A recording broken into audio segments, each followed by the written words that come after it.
Subscribe कीजिए आपके अपने YouTube channel education for CBSE को और बेल आइकन को दबाइए ऐसे ही वीडियोस देखने के लिए। तो आ गए हैं आप। तो प्यारे बच्चों, आज की इस वीडियो में हम लोग बात करने वाले हैं चैप्टर नंबर 6, जिसका नाम है कंबशन एंड फ्लेम।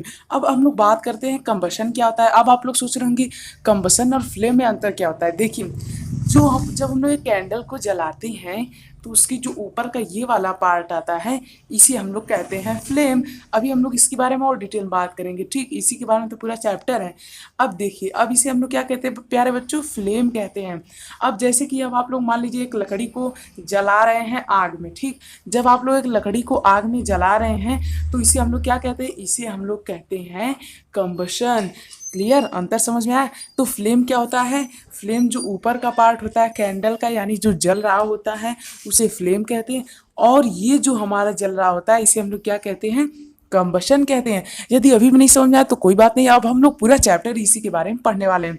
तो अब हम लोग बात करते हैं कि कंबशन बेसिकली होता क्या है। देखिए, जो कंबशन होता है यहाँ पे ये एक केमिकल प्रोसेस होती है। मतलब कि ये एक केमिकल क्या होती है, प्रोसेस होती है, जिसमें सब्सटेंस ऑक्सीजन के प्रेजेंस में रिएक्ट करती है और हीट का फॉर्मेशन करती है। सर कुछ भी समझ में नहीं आया, कोई बात नहीं, मैं समझाता हूँ। देखिए, मान लीजिए ये मेरे पास है एक लकड़ी। अब यदि ये मेरे पास एक लकड़ी है, क्योंकि मैं इसे कलर करता हूँ, ये मेरे पास एक लकड़ी है। अब इस लकड़ी को ऑक्सीजन जानते हैं ना, हाँ, तो ऑक्सीजन को रिप्रेजेंट करते हैं O2 से। तो मान लीजिए यहाँ पे हमारे एटमॉस्फेयर में कौन कौन सी गैसेस हैं, ऑक्सीजन, नाइट्रोजन, नियान, आर्गन, बहुत सारी गैसेस हैं। तो जो ऑक्सीजन है वो हमें मिल जा रही है इन्वायरमेंट से। ये जो लकड़ी है इसे अब यदि मैं जला रहा हूँ, उसके बाद ऑक्सीजन भी यहाँ पे प्रेजेंट है, तब जो हीट एनर्जी प्रोड्यूस होगी इसी को हम लोग क्या कहते हैं, कंबशन कहते हैं। मतलब साधारण सी बात आप लोग बता रहा हूँ, एकदम ध्यान सुनिएगा। ये लकड़ी है, मैंने इसे ऑक्सीजन के प्रेजेंस में जलाया तो वो क्या हो गया, कंबशन हो गया। और ऑक्सीजन के प्रेजेंस में जलाने से जब हीट एनर्जी प्रोड्यूस होती है तो उसे हम लोग क्या कहते हैं प्यारे बच्चों, कंबशन। ध्यान से, ऑक्सीजन के प्रेजेंस में किसी भी चीज को जलाने पे जो हीट एनर्जी प्रोड्यूस होती है उसी को हम लोग क्या कहते हैं, कंबशन। तो आप लोग अपनी कॉपी में कॉपी और पेन लिए ना, हाँ, यदि लिए तो बहुत अच्छी बात, नहीं लिए जल्दी से ले लीजिए। मैं आप लोग जैसे अभी भी बताया कंबशन क्या होता है, तो आप लोग हिंदी में ही उसे लिख लीजिए कि कंबशन क्या होता है। इससे क्या होगा, इससे आप लोग को याद रखना बहुत ही ज़्यादा आसानी होगी। तो नोट करते चलिए, ठीक। अब हम लोग बात करते हैं, तो हमने कंबशन देख लिया। अब फ्यूल क्या होता है। देखिए, जब हम लोग मान लीजिए ये कोई है, ये हम है, ठीक।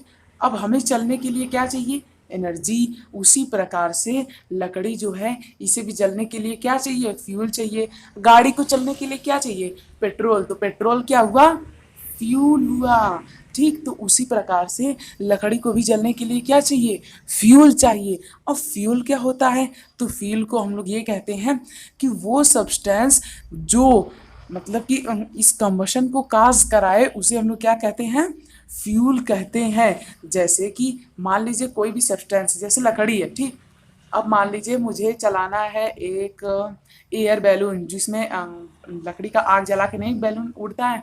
तो यहाँ पे फ्यूल क्या होगा, हमारी हमारी जो लकड़ी हुई, हमारी जो आग हुई। अब जैसे मान लीजिए गाड़ी है, गाड़ी में पेट्रोल भरा है, गाड़ी चल रही है, तो इसमें फ्यूल क्या है, पेट्रोल है। तो वो चीज़ जो हमें काम करने में मदद करती है उसी को हम लोग क्या कह सकते हैं, फ्यूल कह सकते हैं। द फ्यूल में भी सॉलिड, लिक्विड और गैस। ये सॉलिड भी हो सकता है, लिक्विड भी हो सकता है, गैस भी हो सकता है, ठीक। अब देखिए फ्लेम क्या होता है। फ्लेम वो होता है जब हम लोग किसी भी चीज को जलाते हैं, यानी कि जब कॉम्बसन वाला प्रोसेस होता है तो उसमें फ्लेम जो होता है वो निकलता है। मतलब आप लोग को, मुझे पता है आप लोग समझ में कुछ नहीं आ रहा होगा, नहीं थोड़ा बहुत तो आ ही रहा होगा, मतलब आ रहा है ना। यदि कुछ भी डाउट हो तो आप लोग कमेंट में कर दीजिए। देखिए मैं बताता हूँ फ्लेम और कम्बशन में अंतर। फ्लेम, कम्बशन, देखिए जब कोई चीज ऑक्सीजन के प्रेजेंस में जलती है तो उसे क्या कहते हैं, कम्बसन। और जलने के बाद कुछ तो प्रोड्यूस होगा। अरे भाई, अब मान लीजिए मैं लकड़ी जला रहा हूँ तो कुछ तो मुझे मिलेगा, मुझे राख मिलेगी, यहाँ पे कार्बन डाइऑक्साइड भी रिलीज होगा, मुझे लाइट भी मिलेगी। अब लाइट मिलेगी कि नहीं, अरे उजाला होगा कि नहीं, अरे भाई, अब मान लीजिए मैं लकड़ी जला रहा हूँ तो उसमें से आग निकलेगी कि नहीं? हाँ निकलेगी। तो जो आग निकल रही है इसी को तो फ्लेम कहते हैं। तो फ्लेम किसे कहते हैं? जब कंबसन होता है तो फ्लेम प्रोड्यूस होता है। जब कंबसन होता है तो फ्लेम प्रोड्यूस होता है और यही हमें उजाला देता है। यही क्या करने में मदद करता है? ग्लो करने में मदद करता है। सो यदि आप लोग यहाँ तक आ चुके हैं तो हमारे चैनल को सब्सक्राइब कर लीजिए। तो प्यारे बच्चों, अब तक हमने बात कर लिया है कंबशन और फ्लेम के बारे में। बहुत ही इम्पोर्टेंट था वो इसके मतलब अभी तक जितना भी हमने कुछ पढ़ा है। अब हम लोग बात करेंगे इग्निशन टेम्परेचर क्या होता है। इग्निशन टेम्परेचर वो टेम्परेचर होता है प्यारे बच्चों जिसपे कोई भी चीज़ क्या हो जाए, जल जाए। मान लीजिए कि जो वाटर होता है, नहीं वाटर नहीं, हम लोग मान लीजिए कोई दूसरी चीज़ लेते हैं क्योंकि वाटर तो जलता ही नहीं है। अब मान लीजिए मैं लकड़ी लेता हूँ, मैं कह देता हूँ कि जब आप लोग लकड़ी को 200 डिग्री सेल्सियस का टेम्परेचर से हीट करेंगे मान लीजिए, तो ये क्या हो जाएगी, जल जाएगी। तो ये इसके क्या हो गया, इग्निशन टेम्परेचर हो गया। और जबकि फास्फोरस होता है वो 35 डिग्री सेल्सियस पे ही हो जाता है, तो वो क्या होगा, उसका इग्निशन टेम्परेचर हुआ। तो कॉपी और पेन लेकर के लिख रहे हैं ना? हाँ, कॉपी और पेन लेकर के लिखती रहिए। जैसे मैं अभी अभी बताया, इग्निशन टेम्परेचर क्या होता है? इग्निशन टेम्परेचर वो टेम्परेचर होता है जिसपे कोई भी सब्सटेंस जल जाए। तो जिसपे कोई भी सब्सटेंस जल जाए उसी को हम लोग इग्निशन टेम्परेचर कहते हैं। इसे अपनी लैंग्वेज में, हिंदी भाषा में अपनी कॉपी में लिखिए ताकि आप लोगों को समझने में आसानी हो। अब हम लोग बढ़ते हैं आगे। अब हमने जितना भी सब कुछ देख लिया, ये सब हमें इंपॉर्टेंट तो था ही, पर अब हम लोग और भी इंपॉर्टेंट चीज़ों को देखने जा रहे हैं। अब हम लोग ये देखेंगे कि कैसे हम लोग फायर को, पहले हम लोग बात करते हैं इनफ्लेमेबल सब्सटेंसेस की। जैसे वो सब्सटेंस जो कि हम मदद नहीं करने के बजाय उल्टा हो जाते हैं, यानी कि the substance which have low ignition temperature and easily catch fire with a flame is called inflammable substance। जैसे आप लोगों ने देखा होगा कि जो नए लोग कहते हैं कि पेट्रोल ले लो, पेट्रोल के पास एक माचिस की तीली ही लगा दो, उसमें आग जल जाती है। क्यों? क्योंकि उनका इग्निशन टेम्परेचर लो है। क्योंकि उनका इग्निशन टेम्परेचर क्या है, लो है। तो इग्निशन टेम्परेचर यदि लो हुआ तो उन्हें हम लोग क्या कहेंगे, इनफ्लेमेबल। तो लिख लीजिए फटाफट से अपनी कॉपी में, इनफ्लेमेबल की स्पेलिंग ये रही। इनफ्लेमेबल सब्सटेंस किसे कहते हैं? जिसका इग्निशन टेम्परेचर लो है उसे हम लोग इनफ्लेमेबल सब्सटेंस कहते हैं। अब बात आती है फायर कैसे कंट्रोल करें। फायर को कंट्रोल करने के लिए पहला जो आप लोग पास आ जाता है वो है वाटर। पहला क्या आ जाता है, H2O यानी कि वाटर, और दूसरा आ जाता है कार्बन डाइऑक्साइड। अब देखिए क्यों, अब वाटर कैसे मदद करता है, क्योंकि वाटर जो होता है उसका जो इग्निशन टेम्परेचर होता है वो बहुत हाई होता है, मतलब वो कभी भी जलता ही नहीं। कभी आपने देखा है कि पानी जल रहा है? नहीं, नहीं देखा होगा। अब बात करते हैं सैंड। सैंड को कभी आपने देखा है जलते हुए? नहीं।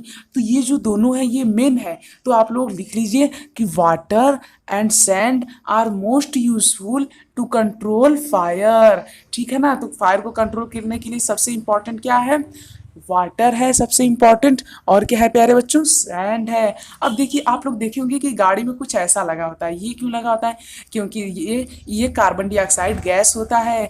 अब इससे क्या होता है, मान लीजिए कभी, भगवान न करे, पर मान लीजिए कभी किसी के फैक्ट्री में आग लग गई। अब यदि इस फैक्ट्री में आग लगी तो कार्बन डाइऑक्साइड जो होता है उसे यदि हम लोग छिड़क देंगे तो आग नहीं लगेगी। अब आप लोग सोच रहे होंगे क्यों नहीं लगती, कोई तो कारण होगा। हाँ, बहुत अच्छा कारण है। क्योंकि प्यारे बच्चों, जो कोई भी चीज़ जलती कब है, जब उसे ऑक्सीजन मिल जाए। तो सोचिए, जब उसे ऑक्सीजन ना मिले तो क्या जल पाएगी? नहीं जल पाएगी। जब उसे CO2 मिल जाती है, कार्बन डाइऑक्साइड, तो वो उस पर एक ब्लैंकेट यानी एक चादर की तरह काम करती है। मान लीजिए कोई छोटा सा लकड़ी है, इस पर मैंने CO2 का छिड़काव कर दिया, तो ये क्या करेगा, कहेगा नहीं मैं अपने अंदर से किसी को नहीं जाने दूंगा। तो ये ऑक्सीजन को जाने ही नहीं देता है अंदर, और इस तरह का जाल बना देता है, और ऑक्सीजन को अपने अंदर से नहीं जाने देता है, आग नहीं लग पाती है। अब हम लोग बात करेंगे कंबशन कितने। यदि आप लोग यहाँ तक आ चुके हैं तो प्लीज़ हमारे चैनल को प्यारे बच्चों सब्सक्राइब कर लीजिएगा, और चैनल पे विजिट करना बिल्कुल मत भूलिएगा। बहुत सारे ऐसे वीडियोस वहाँ पड़े हुए हैं। देखिए यहाँ पे हम लोग बात करते हैं कंबशन कितने टाइप का होता है।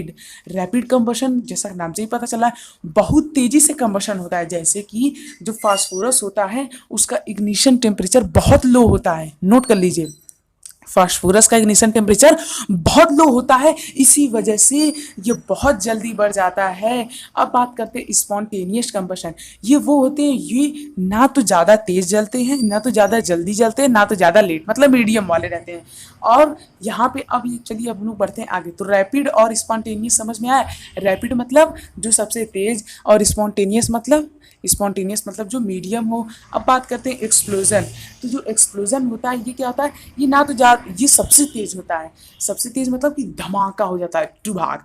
लार्ज अमाउंट ऑफ, अब लिखिए, एक्सप्लोजन में large amount of heat energy निकलती है, एक बड़ी सी लाइट होती है, देखा है ना टीवी में बम का धमाका होते हुए, और लार्ज अमाउंट में पोल्यूशन भी होता है। अब हम लोग बात करते हैं फ्लेम की। तो फ्लेम को यदि हमें समझना है, तो जैसा कि मैंने आपको फ्लेम के बारे में बता ही दिया है, ज़्यादा कुछ बताने की ज़रूरत है नहीं, फिर भी मैं आप लोगों को कैंडल वाले फ्लेम के बारे में बता देता हूँ, ये बहुत इंपॉर्टेंट है। देखिए, कैंडल का जो मैंने बताया था फ्लेम क्या होता है, गैसियस पार्ट होता है।